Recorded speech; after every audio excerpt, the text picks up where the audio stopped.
ہاتھوں میں جان نہیں، ارزمغان لغاری دوڑا تو ابرش کے ہاتھ مزید کانپنے لگے۔ وہ 13 سالہ معصوم لڑکی تھی جو اس کے پاس خون بہا میں آئی تھی۔ ارزمغان لغاری نے اس کے کانپتے وجود کو اپنے قریب کھینچا۔ تم بہت کم عمر ہو، اس لیے لحاظ کر رہا ہوں، آئندہ اپنی شکل میرے سامنے مت لانا۔ وہ غصے سے غرایا۔ اس دن کے بعد حویلی میں ظلم برداشت کرنے کے باوجود وہ کبھی ارزمغان لغاری کے سامنے نہیں آئی۔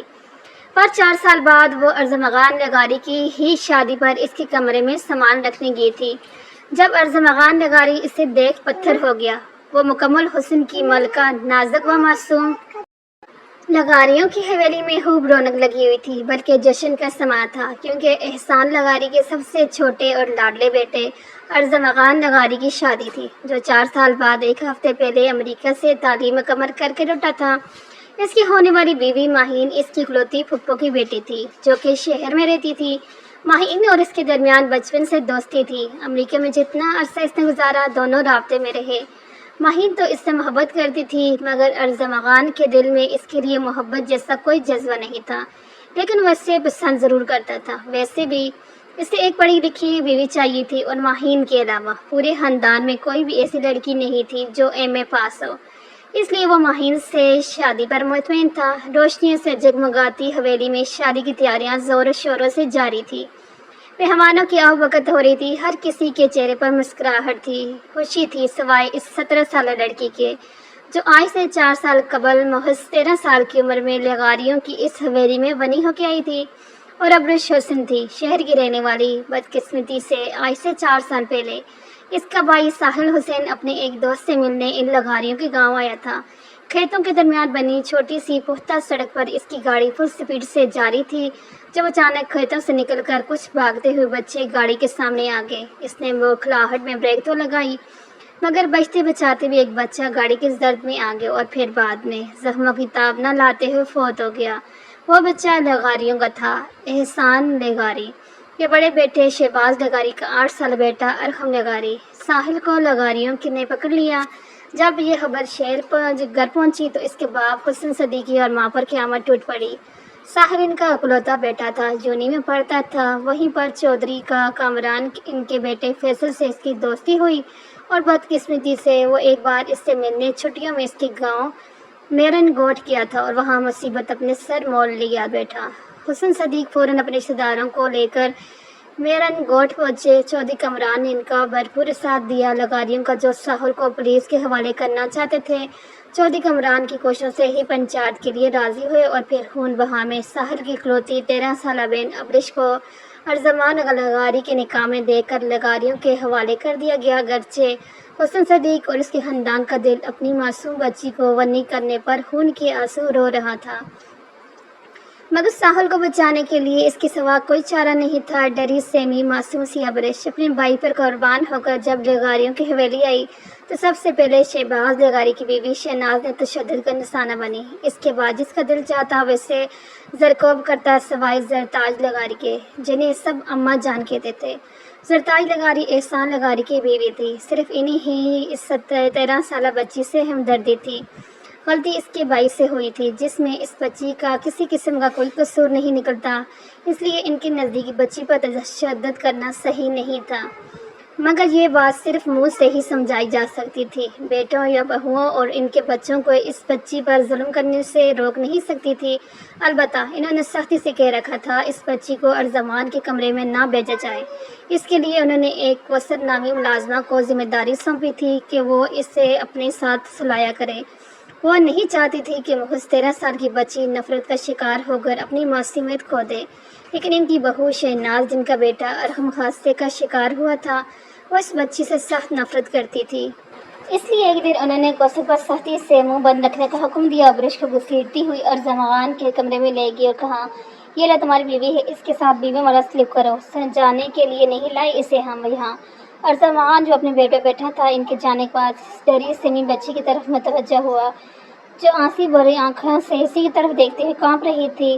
ارزمغان لغاری کے دل میں ایک لمحے کے لیے ہمدردی کا احساس پیدا ہوا، مگر اگلے ہی لمحے اپنا بھتیجا ارحم یاد آیا تو اس ہمدردی پر فوراً غصہ بے حسی کا غلبہ چھا گیا۔ یہاں